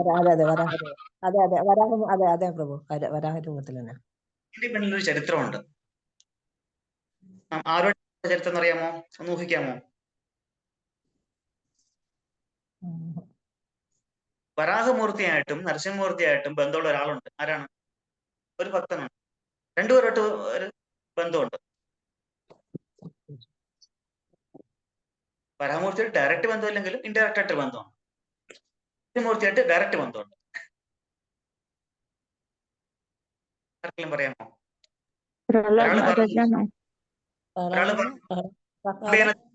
ഒരാൾ ഒരു സ്തംഭേന ദൃശ്യത എന്ന് പറഞ്ഞ ഒരാള് ആരാണ്? ഞാൻ ഈ തൂണിൽ കാണുന്നു ഭഗവാനെ ഹരിയെ എന്ന് പറയുന്ന ആള് പറഞ്ഞു. ആരാണ്? പ്രഹ്ലാദ മഹാരാജ് അല്ലേ? പ്രഹ്ലാദ മഹാരാജന് വരാഹമൂർത്തിയായിട്ടും ബന്ധമുണ്ട്, നരസിംഹമൂർത്തിയായിട്ടും ബന്ധം. എങ്ങനെയാണ്? അച്ഛന്റെ സഹോദരനെ കൊന്നതാരാണ്? ഹിരണ്യാക്ഷനെ. വരാഹമൂർത്തി. ഹിരണ്യകശിപുനെ കൊന്നതാരാണ്? നരസിംഹമൂർത്തി. അങ്ങനെ ഇതെല്ലാം ഈ സംഭവങ്ങളെല്ലാം കഴിഞ്ഞിട്ട് അദ്ദേഹം ഇവിടെ ഈ സ്ഥലത്ത് പോയിട്ട്, ഇന്ന് ഈ കാണുന്ന സ്ഥലത്ത്, ഈ സ്ഥലത്താണ് ഭഗവാൻ ഈ വിശാഖപട്ടണം ഈ സ്ഥലത്ത് വെച്ചാണ് നമുക്കറിയാം ഹിരണ്യകശിപു മകനെ പല വിധത്തിലും കൊല്ലാൻ ശ്രമിച്ചു അല്ലെ? പലതരത്തിൽ കൊല്ലാൻ ശ്രമിച്ചു. തീയിലിട്ട് നോക്കി, ആനകളുടെ കാലിൽ വെട്ടി വലിച്ചു നോക്കി, വിഷം കൊടുത്തു നോക്കി, ഉഗ്രസർപ്പങ്ങളുടെ കൂടെ ഇട്ട് നോക്കി. അങ്ങനെ ഒന്നിലും ഒരു രക്ഷയില്ല, കൊല്ലാൻ പറ്റുന്നില്ല അല്ലെ? അങ്ങനെ ഈ ഭാഗത്ത് വന്നിട്ട് ആ മലയുടെ അജലം അല്ലെ, ആ മലയുടെ മുകളിൽ നിന്നും പാറക്കല്ല് കെട്ടി ഈ കുട്ടി ശരീരം കല്ല് കെട്ടി കടലിലേക്ക് വലിച്ചെറിയാണ്, പൊങ്ങി വരാതിരിക്കാനായിട്ട്. അപ്പോഴും പ്രഹ്ലാദ മഹാരാജാവിന് ഒരു തരത്തിലുള്ള ഭാവവ്യത്യാസം. അദ്ദേഹം പറഞ്ഞെന്താണ്? എന്റെ ഭഗവാനെ അല്ലെ, നമ്മൾ മഹാപ്രഭുല്ലേ, രാഖേ കൃഷ്ണ മാരേ കൃഷ്ണ രാഖയ്ക്ക്. കൃഷ്ണ ഒരാളെ രക്ഷിക്കണമെങ്കിൽ രക്ഷിക്കും. കൃഷ്ണ ഒരാളെ രക്ഷിക്കാൻ താല്പര്യമില്ലെങ്കിൽ വേറെ ആൾക്കാർ രക്ഷിക്കാനും പറ്റില്ല. കൃഷ്ണൻ ഒരാളെ രക്ഷിക്കാൻ ശ്രമിച്ചാൽ വേറെ ആൾക്കാരെ നശിപ്പിക്കാനും പറ്റില്ല അല്ലെ? അപ്പോ അദ്ദേഹം വളരെ കൂളായിട്ടിരുന്നു. അവിടുന്ന് മുകളിൽ നിന്ന് എടുത്ത് എറിഞ്ഞു. ആ സമയത്താണ് ഭഗവാൻ വലിയൊരു രൂപം എടുത്തിട്ട് കടലിലേക്ക് ഭഗവാൻ വന്നിട്ട് ഈ പ്രഹ്ലാദമാരനെ കൈകൊണ്ട് താങ്ങി പിടിച്ച്. പക്ഷെ അതിന് ആ രൂപം ശരിക്കും കാണാൻ പറ്റില്ല. ഭഗവാന്റെ പാദമൊക്കെ താഴെ പാതാളത്തിൽ തട്ടി കടലിലേക്ക് ഇറങ്ങിയപ്പോ. പകുതി ഭാഗം മാത്രമേ, കുറച്ച് ഭാഗം മാത്രമേ കാണാൻ പറ്റുള്ളൂ. അങ്ങനെ പ്രഹ്ലാദ് മഹാരാജ് വീണ്ടും വീട്ടിലേക്ക് പോവാണ്. പിന്നെ ബാക്കി കഥ നമുക്കറിയാം, നടന്നു നമുക്കറിയാം അല്ലെ. സത്യം വിധാതും നിർജ പ്രത്യഭാഷിതം എന്ന് പറഞ്ഞ പോലെ അല്ലെ. എന്തൊക്കെ നടന്നു, നരസിംഹഭഗവാൻ വന്നു, എല്ലാം കഴിഞ്ഞു. ഇതെല്ലാം കഴിഞ്ഞിട്ട് പ്രഹ്ലാദ് മഹാരാജാവ് ഒരു സ്ഥലത്ത് പോയിട്ട്, ഈ സ്ഥലത്ത് പോയിട്ട് തപസ് ചെയ്തു, ഭഗവാനെ പ്രാർത്ഥിച്ചു. എന്താ വെച്ചാല് ഭഗവാന്റെ രൂപം, അതായത് എന്റെ വല്യച്ഛനെ കൊന്ന വരഹാമൂർത്തിയും അച്ഛനെ കൊന്ന നരസിംഹ ഭഗവാനെയും ഒറ്റ രൂപത്തിൽ, ഒരേ രൂപത്തിൽ എനിക്ക് പൂജിക്കണം, അങ്ങനെ ഒരു ദർശനം എനിക്ക് വേണം എന്ന് പറഞ്ഞിട്ട് തപസ്സനുഷ്ഠിച്ചു. ഭഗവാൻ പ്രത്യക്ഷനായി ഈ ആഗ്രഹം പറഞ്ഞു. അങ്ങനെ ഭഗവാന്റെ മുഖം വരാഹ രൂപത്തിലും ശരീരം ഏതാണ്ട് സിംഹത്തിനെ പോലെയാണെന്നാണ് പറയുന്നത്. പക്ഷേ അങ്ങനെ കാലങ്ങൾ കടന്നുപോയി. അദ്ദേഹം പ്രഹ്ലാദ് മഹാരാജ് ഒരു ചെറിയൊരു ക്ഷേത്രം പണിഞ്ഞു, അവിടെ പൂജയൊക്കെ ചെയ്തു. അങ്ങനെ കാലപ്രവാഹത്തിൽ നമുക്കറിയാം, എന്താ പറയാ, കാലങ്ങൾ കഴിഞ്ഞു, യുഗങ്ങൾ അങ്ങനെ കടന്നുപോയ സമയത്ത് ഇതും മണ്ണ് എന്താ പറയാ, മണ്ണ് കൊണ്ടൊക്കെ മറഞ്ഞു. പ്രധാനമായിട്ടും അതില് പൊട്ടുകൊണ്ട് മൂടി, അങ്ങനെയാണ് ഉണ്ടായത്. അങ്ങനെ ആ സമയത്ത് അതുവഴി പുരൂരവസ് ഭാര്യയും കൂടെ ഇങ്ങനെ വിമാനമാർഗത്തിൽ പൊയ്ക്കൊണ്ടിരിക്കുന്ന വായുമാർഗത്തിൽ വിമാനം സഞ്ചരിക്കുന്ന സമയത്ത് താഴേക്ക് ആകർഷിക്കപ്പെടുകയും താഴേക്ക് വരികയും ചെയ്തു. അങ്ങനെ ഒരു അശരീരി ഉണ്ടായി. പുരൂരവസ്, ഇവിടെ ഞാനിവിടെ ഉണ്ട്, എന്നെ ഇവിടെ നിന്ന് കണ്ടെടുത്ത് പുനഃപ്രതിഷ്ഠിക്കണം, വേണ്ട കാര്യങ്ങൾ ചെയ്യണം എന്നൊക്കെ പറഞ്ഞു. ഇത് എവിടെയൊക്കെ നോക്കി കണ്ടുപിടിക്കാൻ പറ്റില്ല. പിന്നെ ദർശന രൂപത്തിൽ അന്ന് തന്നെ രാത്രിയിൽ ദർശനമായിട്ട് കിട്ടി. ഭഗവാൻ തന്നെ സ്ഥലം പറഞ്ഞു കൊടുത്തു. ആ പുറ്റിനുള്ളിൽ നിന്ന് ഭഗവാൻ വിഗ്രഹം വീണ്ടെടുത്തു. ഭഗവാന്റെ പാദം കാണാൻ പറ്റില്ല അവിടെ, അങ്ങനൊരു ഇതുണ്ട് അവിടെ, പാദം കാണാൻ പറ്റില്ല. അപ്പൊ ആ സമയത്ത് എന്ത് സംഭവിച്ചെന്ന് വെച്ചാല്, ഇദ്ദേഹം 1000 കലശമാടി, 1000 കലശ ഗംഗാജലം കൊണ്ട് 1000 കലശമാടിയാണ് വീണ്ടും ആ പുനഃപ്രതിഷ്ഠയ്ക്ക് നടത്തുന്നത് പുരൂരവസ്. അങ്ങനെ അദ്ദേഹം അതൊക്കെ ചെയ്തു എങ്കിലും ഭഗവാന് അത്ര തൃപ്തിയായില്ല. അത് മാത്രമല്ല, ഇപ്പൊ ഇദ്ദേഹം ചോദിച്ചു, ഇതിന്റെ തൃപ്പാദങ്ങൾ കാണാൻ പറ്റുന്നില്ലല്ലോ, തിരുവടി കാണാൻ പറ്റുന്നില്ലല്ലോ. അപ്പൊ പറഞ്ഞു ഇദ്ദേഹം, അതുകൊണ്ട് വിഷമിക്കണ്ട, എന്റെ ഈ തിരുവടി തൃപ്പാദം, എന്റെ പാദങ്ങള് അങ്ങ് പാതാളത്തിൽ ആൾക്കാർ പൂജിക്കുന്നുണ്ട്, നിനക്ക് പൂജിക്ക് എത്രയും മതി, ഇത് വെച്ചങ്ങ് പൂജിച്ചാൽ മതി എന്ന് പറഞ്ഞിട്ട് ഭഗവാൻ ഒരു അശരീരി അതിൽ ഭഗവാൻ അങ്ങനെ മറുപടി കൊടുക്കും. അങ്ങനെ, കാരണം ഭഗവാൻ അന്ന് കടലിലേക്ക് ഇറങ്ങിയപ്പോൾ പാതാളത്തിലേക്ക് ഒരു കാല് പോയല്ലോ, തൃപ്പാദങ്ങൾ പോയല്ലോ. അപ്പോ അങ്ങനെ ഭഗവാൻ തൃപ്പാദങ്ങള് പൂജിക്കപ്പെടുന്നത് പാതാളത്തിലാണെന്നും ഇവിടെ ഈ ഒരു രൂപം മാത്രം പൂജിച്ചാൽ മതി. പക്ഷെ ഈ എന്താ പറയാ, ഈ ചെതലൊക്കെയാണ് എന്നെ എത്രയും നേരം ഈ മഴയെന്നും വെയിലിനൊക്കെ എന്നെ സംരക്ഷിച്ചത്, എന്റെ വിഗ്രഹം. അവര് ചെയ്തൊരു സേവനം പോലും നീ നേരെ ചെയ്തില്ല, നീ പ്രതിഷ്ഠ നടത്തിയെങ്കിൽ നേരെ ചൊവ്വേ നീ എനിക്കൊന്നും ചെയ്തിട്ടില്ല, എനിക്ക് തൃപ്തി അല്ല എന്ന് ഭഗവാൻ പറഞ്ഞു.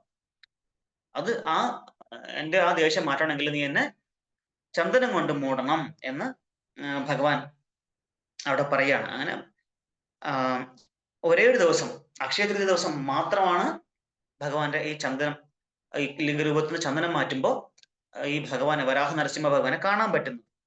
അത്രയും വിശേഷപ്പെട്ട സ്ഥലമാണ്. അപ്പോ എന്നിട്ട് അടുത്ത ദിവസം തന്നെ എന്ത് ചെയ്യും, ഒരു 120 കിലോ ചന്ദനം കൊണ്ട് വീണ്ടും പൊതിയും. പിന്നെ ജ്യേഷ്ഠ പൂർണിമ ആകുമ്പോഴത്തേക്കും വീണ്ടും ഒരു 120 കിലോ ചന്ദനം കൊണ്ട് പൊതിയും. പിന്നെ അടുത്ത വിശാഖ പൂർണിമ ആകുമ്പോഴത്തേക്കും വീണ്ടും ഒരു 120 കിലോ ചന്ദനം കൊണ്ട് പൊതിയും. അങ്ങനെ ആഷാഢ പൂർണിമ ആകുമ്പോഴത്തേക്കും വീണ്ടും ഒരു 120 കിലോ ചന്ദനം കൊണ്ട് പൊതിയും. അങ്ങനെ മൊത്തം 480 കിലോ ചന്ദനം പൊതിഞ്ഞിരിക്കുന്ന ഒരു വിഗ്രഹമാണ് നമ്മൾ കാണുന്നത്. പിന്നെ അടുത്ത, അതായത് ആഷാഢ പൂർണിമ ചന്ദനം അതിന്റെ മുകളിൽ ചേർത്തി കഴിഞ്ഞാൽ പിന്നെ അടുത്ത അക്ഷയതൃതിക്ക് മാത്രമേ ആ ചന്ദനം തുറക്കുള്ളൂ. അപ്പോൾ പ്രഹ്ലാദ് മഹാരാജുമായിട്ട് വളരെയധികം ബന്ധപ്പെട്ട ഒരു ക്ഷേത്രമാണ് ഈ എന്താ പറയാ, സിംഹാചലം വരാഹ നരസിംഹ ക്ഷേത്രം. ഇനി ആ ചരിത്രം അവിടെ കഴിഞ്ഞു. അടുത്തത് നമുക്ക് നോക്കേണ്ടത്, ഭഗവാൻ അങ്ങനെ ഈ സ്ഥലത്താണ്, ഈ സ്ഥലം ആദ്യം ഇങ്ങനെ ലിംഗരൂപത്തിൽ ഇങ്ങനെ പൊതിഞ്ഞിരിക്കുന്ന കാരണം ഭക്തന്മാർ തമ്മിൽ തർക്കമുണ്ടായി. ഇത് ശിവനാണോ വിഷ്ണുവാണോ എന്നൊരു സംശയം എല്ലാവർക്കും. തർക്കം നടന്നുകൊണ്ടിരിക്കുന്ന സമയത്താണ് അവിടെ രാമാനുജാചാര്യൻ അവിടെ എത്തുന്നത്. രാമാനുജാചാര്യൻ ജഗന്നാഥപുരിയിൽ നിന്നും നമുക്കറിയാം, ജഗന്നാഥപുരിയിൽ പോയിട്ട് അവിടുത്തെ സമ്പ്രദായം മാറ്റാൻ ശ്രമിച്ചു. അങ്ങനെ രാമാനന്ദ ഭഗവാൻ അവിടെ നിന്ന് അദ്ദേഹത്തെ കുർമ്മക്ഷേത്രത്തിൽ എത്തിക്കും. കുർമ്മക്ഷേത്രത്തിലും ഒരു പ്രശ്നം ഉണ്ടായിരുന്നു, ഇത് ലിംഗമാണോ അതോ വിഷ്ണുവാണോ എന്ന് സംശയമുണ്ട്. അങ്ങനെ അവിടെ പോയിട്ട് തർക്കം പരിഹരിക്കേണ്ടത് രാമാനുജരുടെ ദൗത്യമായിരുന്നു. അതുകൊണ്ടാണ് ഭഗവാൻ അവിടെ എത്തിച്ചത്.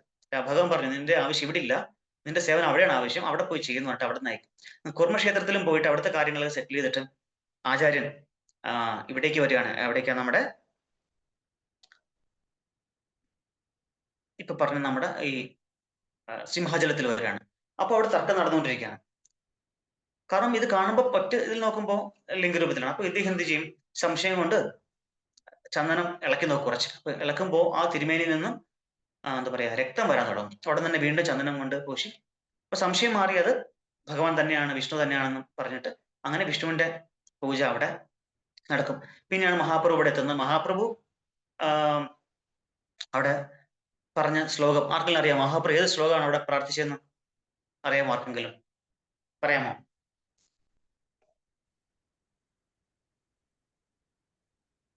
ഹരേ കൃഷ്ണ. ഹരേ കൃഷ്ണ. കേശവി മാതാജി, ശശി മാതാജി, ആർക്കെങ്കിലും അറിയാമോ?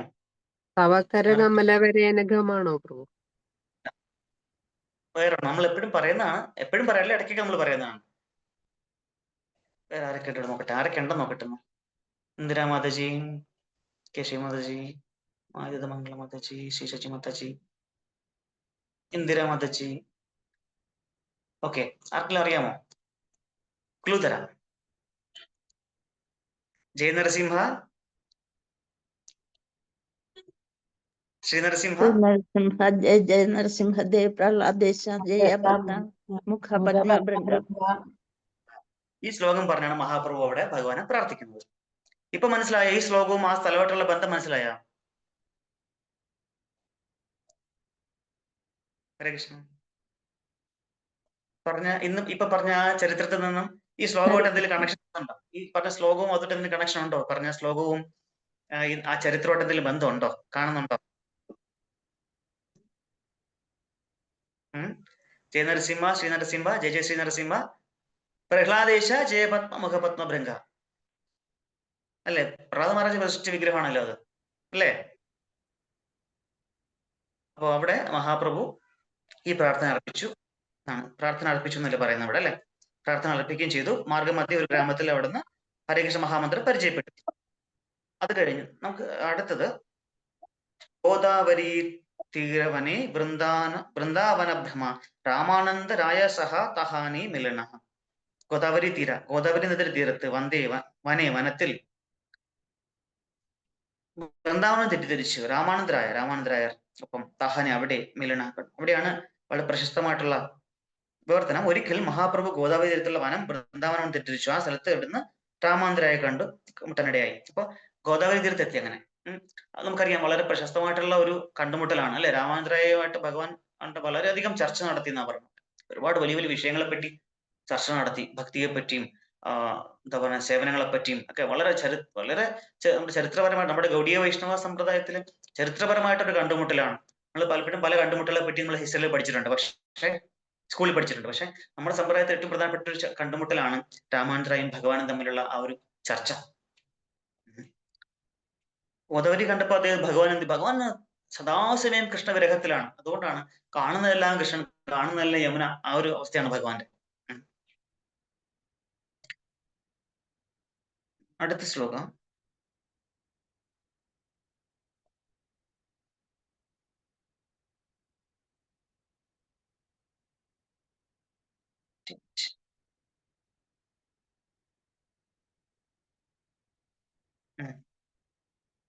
ത്രിമല ത്രിപാഠിസ്ഥാന കൈലാദർശന സർവത്ര കരില കൃഷ്ണ നാമ പ്രചാരണം. അവിടെ തിരുമല തിരുപ്പതി എന്നറിയപ്പെടുന്ന തിരുസ്ഥാനത്തെത്തുകയും അവിടെ വിപുലമായ ഭഗവത് സങ്കീർത്തനം ചെയ്യുകയും ചെയ്തു. ഭാവാർത്ഥം: ദക്ഷിണ ഭാരതത്തിൽ ചിറ്റൂർ ജില്ലയിലാണ് ഈ തീർത്ഥാടന കേന്ദ്രം. ചന്ദ്രഭഗവാന്റെ വിഗ്രഹമുള്ള തിരുപ്പതി ക്ഷേത്രം വെങ്കടാചലം താഴ്വരയിൽ സ്ഥിതി ചെയ്യുന്നത്. വെങ്കടാചലത്തിന്റെ മുകളിൽ ബാലാജി ക്ഷേത്രം സ്ഥിതി ചെയ്യുന്നത്. നമുക്ക് എല്ലാവർക്കും അറിയാം, അല്ലെ? തിരുപ്പതി ബാലാജി പറ്റി പ്രത്യേകിച്ച് നമ്മൾ ഇനി ഒന്നും പറയേണ്ട ആവശ്യമില്ല. വളരെ മധുരമായിട്ടുള്ള ലീലകൾ ആടി ഭഗവാൻ അവിടെ നിത്യമായിട്ട് തിരുപ്പതിയുടെ മുകളില്, അല്ലെ, വളരെ ഐശ്വര്യ സമ്പൂർണമായിട്ട് ഇരിക്കുന്ന ഒരു അവസ്ഥയാണ്. നമുക്കറിയാം. ആ അമ്പലത്തിനെ പറ്റി കൂടുതൽ പറയേണ്ട ആവശ്യമില്ല. 106 സ്ഥാപിത പാഷണ്ഡി ഗണേ കരിലതളന അഹോബല നരസിംഹാദി കൈലാദർശനം. തിരുമല തിരുപ്പതി ക്ഷേത്രത്തിന് ശേഷം ചൈതന്യ മഹാപ്രഭുവിന് ചില നാസ്തികരെ കീഴടക്കേണ്ടി വന്നു. പിന്നീട് അഹോബല നരസിംഹത്തിലേക്ക് അദ്ദേഹം പോയി. ഭാവാർത്ഥം: അഹോബല ക്ഷേത്രം സാറോബലെ സബ് ഡിവിഷനിൽ പെടുന്ന കർണൂൽ ജില്ലയിലെ ദക്ഷിണാത്യയിലാണ് സ്ഥിതി ചെയ്യുന്നത്. പ്രശസ്തമായ ഈ ക്ഷേത്രം ജില്ലയിൽ മുഴുവൻ ജനസമ്മതി നേടിയിട്ടുള്ളതാണ്. മറ്റ് 8 ക്ഷേത്രങ്ങൾ കൂടി ഇവിടെയുണ്ട്.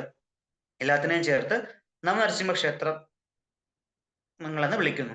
ഈ ക്ഷേത്രങ്ങളിൽ അത്ഭുതകരങ്ങളായ ധാരാളം ശില്പവേലകളും കൊത്തുപണികളും ഉണ്ട്. എന്നാൽ പ്രാദേശിക വിജ്ഞാപന പത്രമായ കർണൂൽ മാനുവലിൽ അറിയിച്ചിട്ടുള്ളത് പോലെ ഈ ജോലികൾ പൂർത്തിയായിട്ടില്ല.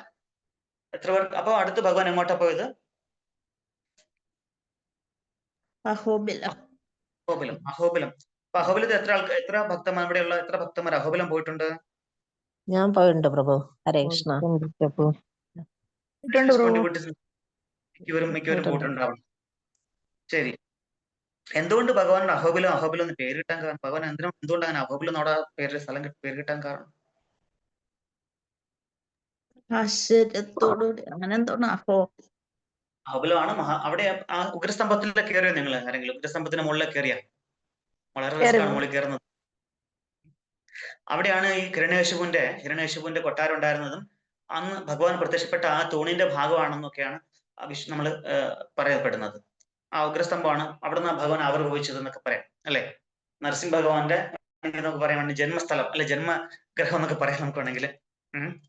എന്തുകൊണ്ടാണെന്ന് വെച്ചാൽ ഭഗവാന്റെ ഈ ഒരു ഉഗ്രരൂപവും ഒക്കെ കണ്ട്, ആ വീര്യവും ഒക്കെ കണ്ടിട്ട് ദേവന്മാര് ഇങ്ങനെ പറഞ്ഞു: അഹോ വീര്യം അഹോ ശൗര്യം അഹോ ബാഹു പരാക്രമം നൃസിംഹം പരം ദൈവം അഹോബലം അഹോബലം എന്ന് പറഞ്ഞവര് പ്രാർത്ഥിച്ചു. എന്താ പറഞ്ഞത്? അഹോ വീര്യം അഹോ ശൗര്യം അഹോ ബാഹു പരാക്രമം നരസിംഹം പരം ദൈവം അഹോബലം അഹോബലം. ഭഗവാന്റെ ശൗര്യവും പരാക്രമവും ബലവും ഒക്കെ കണ്ടിട്ട് അവരിങ്ങനെ പറഞ്ഞു. അങ്ങനെയാണ് ഭഗവാൻ അവിടെ ആ ഒരു പേര് എന്താ പറയാ, അഹോബലം എന്നുള്ള പേര് ഉണ്ടായത്. അപ്പൊ അവിടെ 9 ബാക്കി 8 ക്ഷേത്രങ്ങളുടെ ഇടയിൽ നമുക്ക് ജസ്റ്റ് ഒന്ന് ഒരു 2-3 മിനിറ്റ് എടുത്ത് അതും കൂടെ ഞാൻ പറഞ്ഞു പോവാം. ആദ്യത്തേത് ജ്വാല നരസിംഹ. പോയിട്ടുണ്ടോ മാതജിമാരെ? പോയവർ പറയൂ. ജ്വാല നരസിംഹ ഭഗവാൻ ഭഗവാൻ രൂപം എങ്ങനെയാണ്? ജ്വാല നരസിംഹന്റെ രൂപം എങ്ങനെയാണ്? ഓർമ്മയുണ്ടോ ജ്വാല നരസിംഹനെ? ഹിരണ്യകശിപുവിന്റെ മാറ് പിളർക്കുന്ന ഒരു കാണുന്നുണ്ടോ? ഇത് തന്നെയാണോ? ഈ കാണുന്നതാണോ?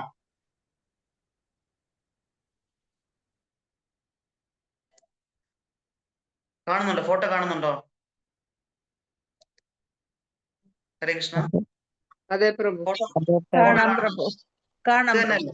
അതെ. അതെ. എങ്ങനെയാണ് കയ്യിൽ ഭഗവാൻ ഗരുഡന്റെ മുകളിൽ ഇരിക്കുന്ന, ഗരുഡാസനത്തിൽ ഇരുന്നിട്ട് ഗരുഡ പീഠത്തിൽ ഇരുന്ന് ഭഗവാൻ 8 കരങ്ങളാവുള്ള തൃക്കരങ്ങൾ കണ്ടോ? ശംഖുചക്രം അല്ലെ? 8 കരങ്ങളാണ് ഭഗവാന്. പിന്നെ ഭഗവാൻ ഹിരണ്യകശിപുവിനെ പിടിച്ചിട്ടുണ്ട്, മടി കിടത്തിയിട്ടുണ്ട് 2 കൈ കൊണ്ട് മാറ് പിളർക്കുന്നുണ്ട്. 2 കൈകൾ കൊണ്ട് ഭഗവാൻ ആ കുടൽമാല ഇങ്ങനെ കഴുത്തിൽ അണിയാൻ ആ ഒരു അവസ്ഥയിലാണ് ഭഗവാന്റെ അല്ലെ?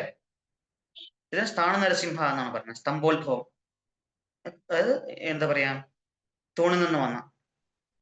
അവിടെ വേറെ ഇതിന്റെ കൂടെ തന്നെ വേറെ 4 വിഗ്രഹങ്ങളൂടെ ഉണ്ട് അതിന്റെ ഉള്ളില്. സ്തംഭോത്ഭവ നരസിംഹ, ഹിരണ്യകശിപ് നരസിംഹന്റെ കൂടെ യുദ്ധം ചെയ്യുന്ന തരത്തിൽ, പിന്നെ മഹാവിഷ്ണു, ശുക്രാചാര്യ ഇവിടെ ഉണ്ട്. ഇവിടെയാണ് ഈ ഗരുഡൻ തപസ്യ അനുഷ്ഠിച്ചത്. എന്താണ് പരമതത്വം, പരംതത്വം അല്ലെങ്കിൽ എന്താ പറയാ പരതത്വം അല്ലെങ്കിൽ സുപ്രീം ഫിലോസഫി എന്താണെന്ന് അറിയാനായിട്ട് തപസ്യ അനുഷ്ഠിച്ചൊരു സ്ഥലമാണ് ഇത്. അവിടെ ഭഗവാൻ അദ്ദേഹത്തിന് ജ്വാല നരസിംഹനായിട്ട് ദർശനം കൊടുത്തു. അദ്ദേഹത്തിന് 2 എന്താ പറയാ വരങ്ങൾ കൊടുത്തു. ഈ സ്ഥലം ഇനി മുതൽ ഗരുഡാദ്രി എന്നറിയപ്പെടും, ഗരുഡന്റെ പേരിൽ അറിയപ്പെടും. പിന്നൊന്ന്, നീ ഇനി മുതൽ എന്റെ മുഖ്യവാഹനമാവും എന്നുള്ളൊരു അനുഗ്രഹം കൊടുത്തു. അങ്ങനെ 2 അനുഗ്രഹങ്ങൾ കിട്ടിയ സ്ഥലമാണത് ഈ ഒന്നാമത്തെ ജ്വാല നരസിംഹ. ഇനി രണ്ടാമത്തത്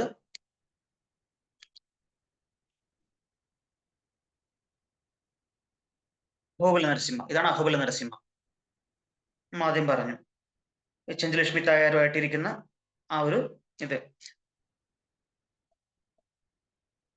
ഗുഹയിനുള്ളിലാണ് ഭഗവാൻ ഇരിക്കുന്നത് അല്ലെ. വീരാസനത്തിലിരിക്കുന്ന ഭഗവാനാണ്. ഭഗവാന് 2 തൃക്കരങ്ങളാണ്. മഹോഗ്ര രൂപത്തിലാണ് ഭഗവാൻ ഇരിക്കുന്നത്. കണ്ടോ, 2 തൃക്കരങ്ങളാണ് ഭഗവാന്. ഗുഹയ്ക്കുള്ളിലാണ് ഇരിക്കുന്നത്. അങ്ങനെ അതാണ് രണ്ടാമത്തെ. മൂന്നാമത്തത്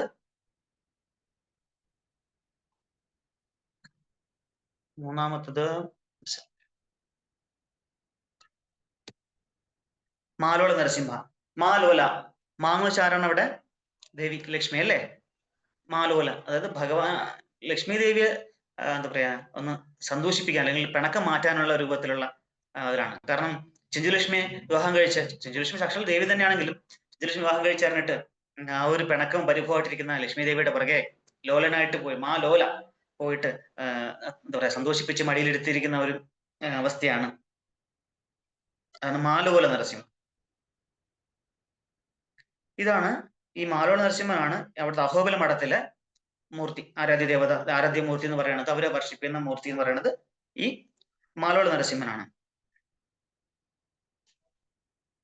അടുത്ത നാലാമത്തത് വരാഹ നരസിംഹ.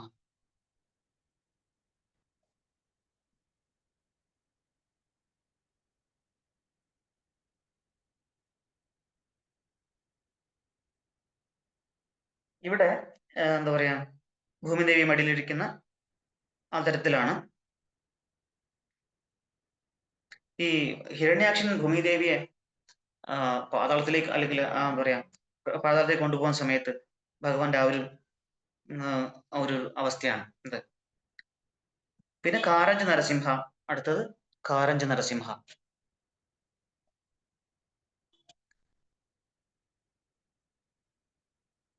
കാരഞ്ച നരസിംഹ എന്ന് പറയുന്നത് വളരെ വിശേഷപ്പെട്ടാണ്. ഭഗവാൻ ഇവിടെ യോഗാസനത്തിൽ 4 തൃക്കരങ്ങളോട് ഭഗവാൻ ശംഖചക്രമായിട്ട് ഒന്ന് ഹിരണ്യകശിപുവിന്റെ മടിയിൽ കിടത്തി ഇങ്ങനെ. അവിടെ ഗോപില മഹർഷി എന്നൊരു മഹർഷിക്ക് ഭഗവാൻ പരമതത്വം അല്ലെങ്കിൽ സുപ്രീം നോളജ്, പരമജ്ഞാനം കൊടുത്ത സ്ഥലമാണ്.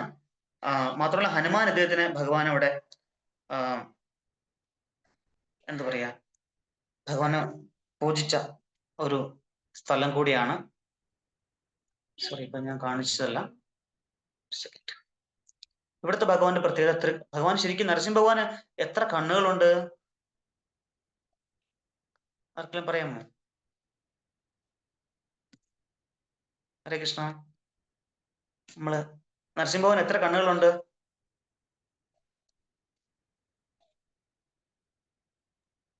ആർക്കെങ്കിലും പറയാമോ? ഹരേ കൃഷ്ണ. എല്ലാവരും പോയോ? ഹരേ കൃഷ്ണ. 2 കണ്ണല്ലേ പ്രഭു? വിവൃതാസ്യം ത്രിനയനം. 3. നരസിംഹ കവചം പഠിച്ചിട്ടില്ല. ഭഗവാന്റെ ശരിക്കും ഭഗവാൻ എന്താ പറയാ ഭാലനേത്രം കൂടെ ഉണ്ട് ഭഗവാൻ. ശരിക്കും നരസിംഹൻ ത്രിനേത്രനാണ്.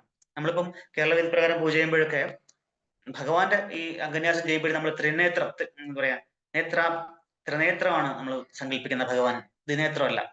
നരസിംഹദേവൻ കാണുന്നുണ്ടോ? ത്രിനേത്രം കാണുന്നുണ്ടോ ഈ ഫോട്ടോയില്? കാണുന്നുണ്ട് പ്രഭു.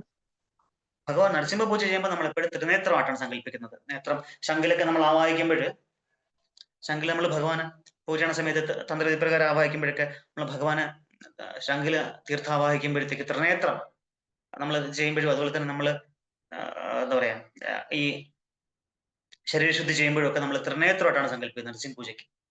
ഭഗവാന് 3 കണ്ണുകളാണുള്ളത്. ഓർത്തോണം എല്ലാവരും. അത് നമ്മൾ ആ നരസിംഹ കവചം ഓർത്താൽ തന്നെ മനസ്സിലാവും നമുക്ക്. ഞാൻ അവിടെ നിർത്താം, കാരണം അടുത്ത ക്ലാസ്സിന് സമയമായി. അടുത്തത് നമുക്കറിയാം ഭാർഗവ നരസിംഹ അല്ലെ. ഭാർഗവ നരസിംഹ പരശുരാമസ്വാമി സ്വന്തം എന്താ പറയാ പാപങ്ങളൊക്കെ മാറ്റാനായിട്ട് അല്ലെ തപസ്സനുഷ്ഠിച്ചൊരു സ്ഥലമാണ്. ഭഗവാൻ അങ്ങനെ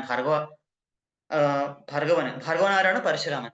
പരശുരാമൻ ക്ഷത്രിയ നിഗ്രഹമൊക്കെ ചെയ്തിട്ട് ഇവിടെ ചെന്നിട്ട് തപസ് അനുഷ്ഠിച്ചു. അപ്പൊ അങ്ങനെ ഭഗവാൻ ദർശനം കൊടുത്തു, അദ്ദേഹത്തിന്റെ പാപങ്ങളൊക്കെ മുക്തമായി എന്നാണ്. അതുകൊണ്ടാണ് ഭാർഗവ നരസിംഹ എന്ന പേര്. പിന്നെ യോഗാനന്ദ നരസിംഹ എന്നൊരു നരസിംഹനുണ്ട്.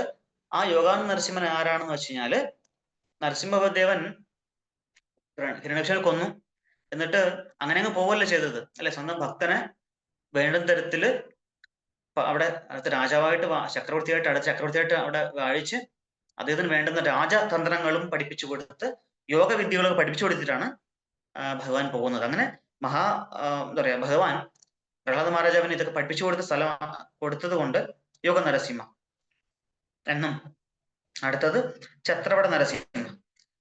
ഹാഹാ ഹൂഹു എന്ന പേരുള്ള 2 ഗന്ധർവന്മാര് അവിടെ തപസ്സനുഷ്ഠിച്ചിട്ട് ഛത്രവടത്തിന്റെ ഛത്രം വെച്ച കൊട, വടവൃക്ഷം, ആൽമരത്തിന്റെ കീഴിൽ അല്ലെ, കൊട പോലെയാണ് നിൽക്കുന്നത് അല്ലെ, ആൽമരത്തിന്റെ കീഴിൽ തപസ്സന ഹാഹാ ഹൂഹു എന്ന് പറയുന്ന ഗന്ധർവന്മാര്.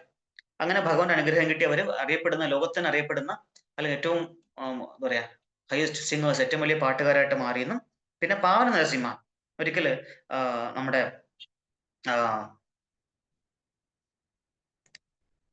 നമ്മുടെ ഇതുണ്ടല്ലോ, 1 സെക്കൻഡ്, പാവനം ചെന്നതാണ്. പാവനം നമ്മളെ പവിത്രീകരിക്കുന്ന അല്ലെ. ഭരദ്വാജ മുനി ഒരിക്കലും കുറച്ച് തെറ്റുകൾ പാപം ചെയ്തു. അദ്ദേഹത്തിന്റെ പാപങ്ങൾ തീരാനായിട്ട് അദ്ദേഹം വന്ന് തപസ്സനുഷ്ഠിച്ച സ്ഥലം ആണ് ഈ പാവന നരസിംഹ.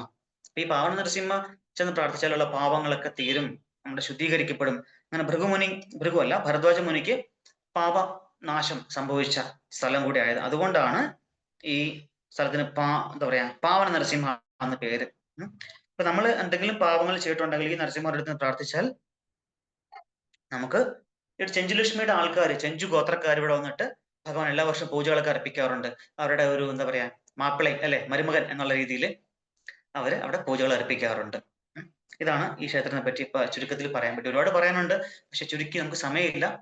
അതുകൊണ്ട് ഇവിടെ നമ്മൾ ഈ തൽക്കാലം നമ്മൾ ഇവിടെ നിർത്തുകയാണ്. ഹരേ കൃഷ്ണ. ഹരേ കൃഷ്ണ. പ്രഭു, ഞാന് ഒരു ഫോട്ടോ ഒന്ന് ഷെയർ ചെയ്തോട്ടെ പ്രഭു?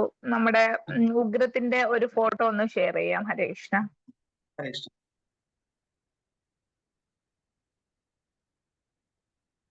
കാണാൻ പറ്റുന്നുണ്ടോ പ്രഭു? എനിക്ക് കാണാൻ പറ്റുന്നില്ലല്ലോ, വന്നില്ലല്ലോ, എനിക്ക് കാണാൻ പറ്റുന്നില്ല.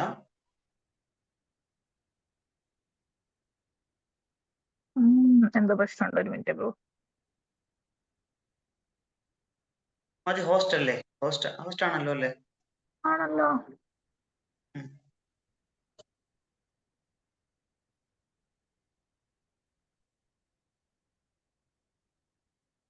പിന്നെന്താ വരാത്തെ?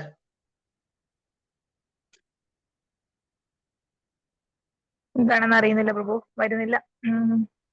എനിക്കൊന്ന് അയച്ചു തരും, ഞാൻ ഷെയർ ചെയ്യാൻ നോക്കട്ടെ. മതിച്ചേ, ഒരു സെക്കൻഡ്, ഞാൻ ഇപ്പൊ പ്രഭുവിന് അയച്ചു.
ഹരേ കൃഷ്ണ.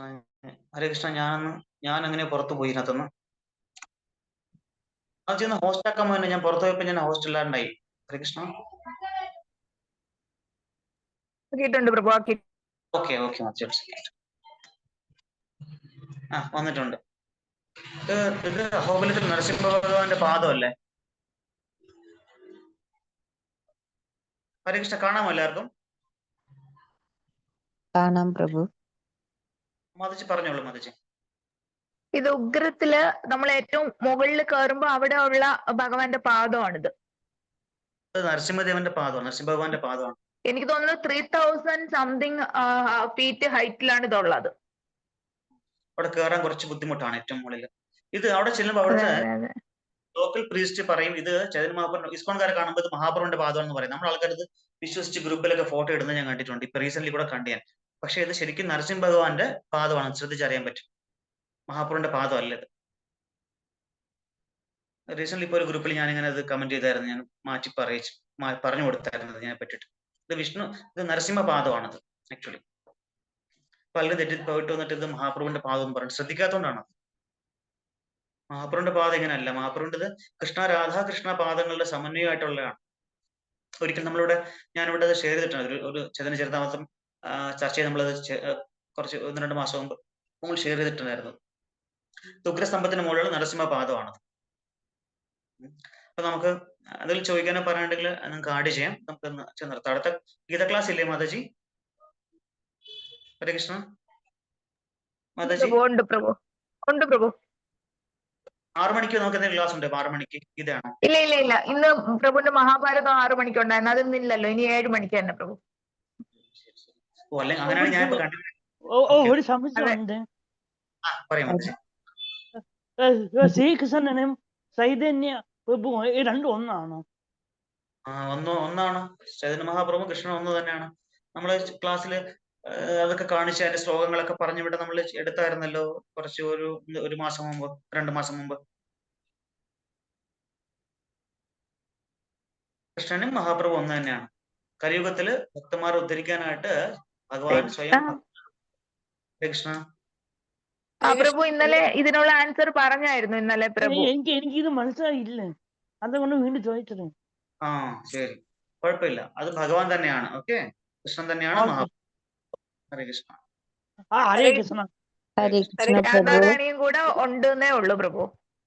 മാതാജി. ഹരേ കൃഷ്ണ പ്രഭു. ഭാവം അറിയണം എന്നുള്ള ഭഗവാന്റെ ഇതും കൂടെ ഉണ്ടെന്നേ ഉള്ളൂ. അദ്ദേഹത്തിന് അത് ഇന്നലത്തെ മനസ്സിലായില്ലെന്ന് തോന്നുന്നു. നമുക്കത് അതായത് ചൈതന്യ മഹാപ്രഭു രാധാറാണിയുടെ ഭാവത്തിലും രൂപത്തിലുമാണോ നിറത്തിലുമാണോ വന്നത്? സാക്ഷാത് കൃഷ്ണൻ തന്നെയാണ് മനസ്സിലാക്കിയത്. ഹരേ കൃഷ്ണ ജപിക്കൂ, ദിവസവും ഹരേ കൃഷ്ണ മഹാമന്ത്രം ജപിക്കും. അപ്പൊ എല്ലാം മനസ്സിലാവും. ജപിക്കാതെ നമ്മൾ എത്ര പറഞ്ഞാലും മനസ്സിലാവില്ല. ഹരേ കൃഷ്ണ മഹാമന്ത്രം ദിവസവും നല്ലോണം ജപിക്കുക. അപ്പൊ ഇതെല്ലാം തനിയെ എല്ലാം ക്ലിയർ ആവും, ഡൗട്ടുകളൊക്കെ. ഹരേ കൃഷ്ണ. ഹരേ കൃഷ്ണ പ്രഭു. പ്രണാം പ്രഭു. ഹരേ കൃഷ്ണ. ഹരേ കൃഷ്ണ പറയൂ. പ്രഭു, ഒരു റിക്വസ്റ്റ് ആണ്. മഹാഭാരതം ക്ലാസ് സ്റ്റാർട്ട് ചെയ്യൂ പ്രഭു. സ്റ്റാർട്ട് ചെയ്യാൻ മതി. നമുക്ക് അടുത്ത ആഴ്ച ഇവിടെ എന്ത് പറ്റിയെന്ന് വെച്ചാലേ, ഇവിടെ കുറച്ച് പൂജാരിമാരില്ലാത്തൊരവസ്ഥ ഉണ്ടായി. പിന്നെ ബിസി ആയി പോയി. അതെല്ലേ? ബിസി ആയി പോകും. കാരണം ഇവിടെ അമ്പലത്തിൽ ആളില്ലല്ലോ. അപ്പൊ നമുക്ക്, കാരണം എനിക്ക് കുറെ പ്രശ്നങ്ങൾ ഇതിനിടയ്ക്ക്. സത്യം പറഞ്ഞാൽ ഞാൻ ഇതിനു വേണ്ടി, മഹാഭാരതത്തിന് വേണ്ടിയാണ് എന്റെ ഭക്തിശാസ്ത്രി പോലും ഞാൻ വേണ്ടെന്ന് വെച്ചത്.